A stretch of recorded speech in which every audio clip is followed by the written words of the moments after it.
So I'm just going to give a few minutes for everyone to jump in here. Looks like people are finding their way into this session on the onboarding process. I'll just give it a minute or two.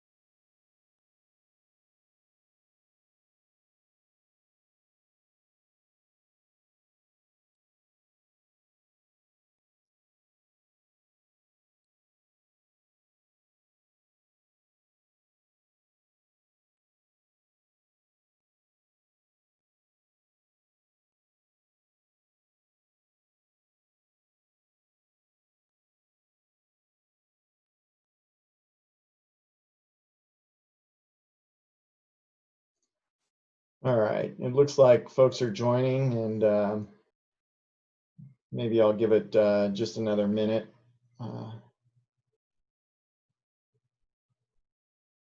See if we can't get something posted on the main page to just direct folks here.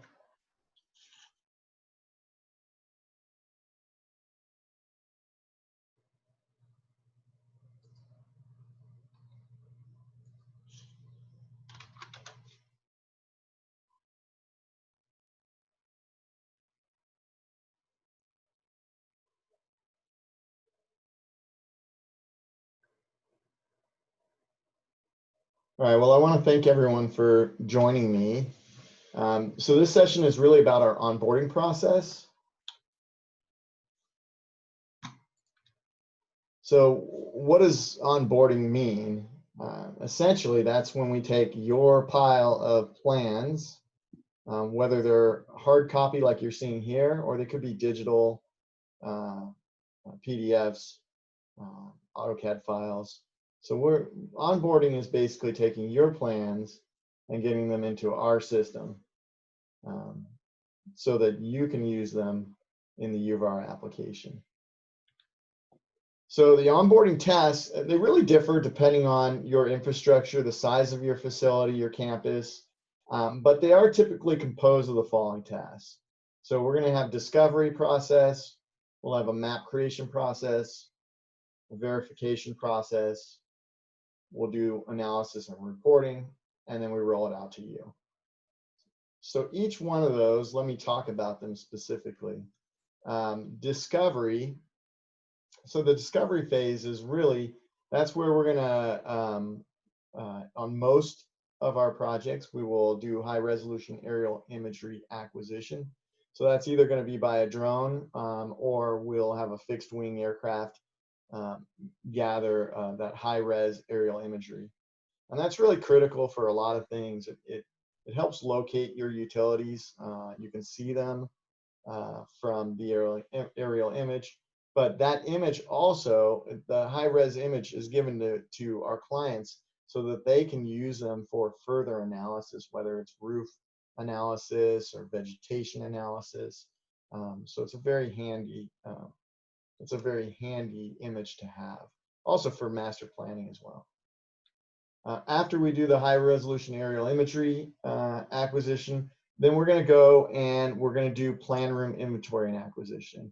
So this is, if you see again that bottom picture, all the plans, the middle circle there. We've gone through and tagged all of the plans that have utility and infrastructure assets that we're capturing in our system. Those are going to be scanned, and hopefully you'll have a nice clean room like in the upper right corner.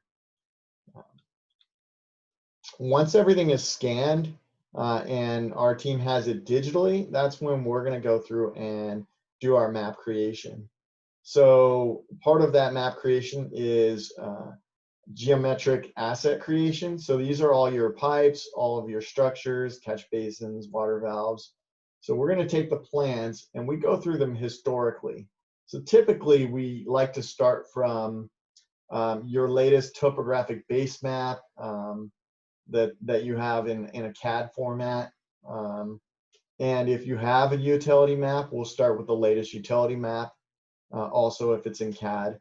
And we take that and then we start going historically from your oldest plans to your newest plans, going through and adding each pipe, each catch basin, each valve, as if they were being constructed digitally in our map. And part of that is we're also going to be adding in the attribute data. So that's going to be your pipe sizes, your invert, your flow directions of storm drains, pipe materials. All of that data gets entered in by our team. As part of the process, we're also doing QA/QC. So every time a plan set has been processed, our QA/QC team is spot checking. We're making sure were the plans, correlated to the correct location. Is the attribute data correct? Is the geometric assets, are they correct? That's all part of the map creation. Once the map's created, then we go into the verification process. And again, this can differ depending on each client, but typically it would include an on-site field verification. That's where our team will go out with physical maps, with all of the assets that we have now collected and put into our system, gridded out for your campus. And they're going to walk the campus and look for all of the assets to make sure, are they in the correct location? Are they not there? Sometimes there might be an asset that we're looking for and we can't find it. Maybe it wasn't built. Is it in a different location? At the same time, or is it a different asset? Maybe we're expecting a clean out, but there's a manhole there, so we would capture that. While we're also walking the campus, we're looking to see is there any assets that are not on the map? So maybe we come across a catch basin, so we'll notate that. These are called found assets, and typically, I don't recall if I mentioned this earlier, but typically when we go out and do our field verification, we find up to 30% of additional assets. Again, these could be catch basins, manholes, all of those different assets that make up your infrastructure. And it's really critical to find these because these are the assets that have no plan room representation. These are your assets that you're really going to want to solve for, kind of your unknowns. All of that, all of the field verification and observations that we do, they go back into the map. So we'll revise the map based on our site observations. After that, we kind of think of that map as our basic starting point. So we feel fairly confident, right? We've captured everything from your plan room. We've gone out, we've done a verification. Now we're going to do a client review. So we're going to turn that map over to the client because we know that you have institutional knowledge. So you might know that we're not showing a pipe for some reason somewhere, or we're not showing a structure. Maybe it wasn't found by our field observation because it was in heavy vegetation, or it was buried, or there was equipment parked over it. So the client review is a critical step in our verification process. And after all of that, again, we make our map revisions per the client's comments, and then we move into the analysis and reporting phase. So this is really where we're going to take the data and we're going to do analysis to build that report. So part of that is just standardizing the data. It's also adding in additional information based on our field observations. So whether there's notes, oh, we found something leaking, or we found a catch basin that was covered in debris, all of those notes, all of the different, again, who is the ownership? So is it owned by the client? Is it not owned by the client? What is the status? Is it operational or abandoned? All of that data analysis happens on the back end after the map and all the attributes have been added. that helps us build our report. So we configure the report. This is where we're creating all your tables and charts and all of the data that is in the report. And then finally, rollout. So we'll publish the data to UVARA, and we'll come out and we'll do both user and admin training. So the process is fairly straightforward, fairly painless, and that's where we go. I know the session was supposed to be 30 minutes, but it's pretty quick. So if there's any questions, I'm happy to answer those. Scott, what's the most challenging part of this process, or what the part that usually brings up the most obstacles? So it could vary depending on the client. Sometimes, the funny thing is some clients will have a lot of their data digitally, so they'll have PDFs to start out with. But the problem is the organization of them is really poor. So you have files, you might have 10 times the number of files than you need. So sorting through that can be a challenge. It's actually, we find just going through the hard copies tends to net better results. So we like to go to the hard copies at least first before we dig through all of their digital plans. Outside of that, it's not really, there's no real big challenges. It's kind of like eating an elephant. You just take one bite at a time. And, there's not a ton of coordination needed on the client side either. I mean, the discovery process, there's a little coordination there just to make sure we're getting all of the documents that we want. And then, we like to coordinate before we do the aerial image acquisition, because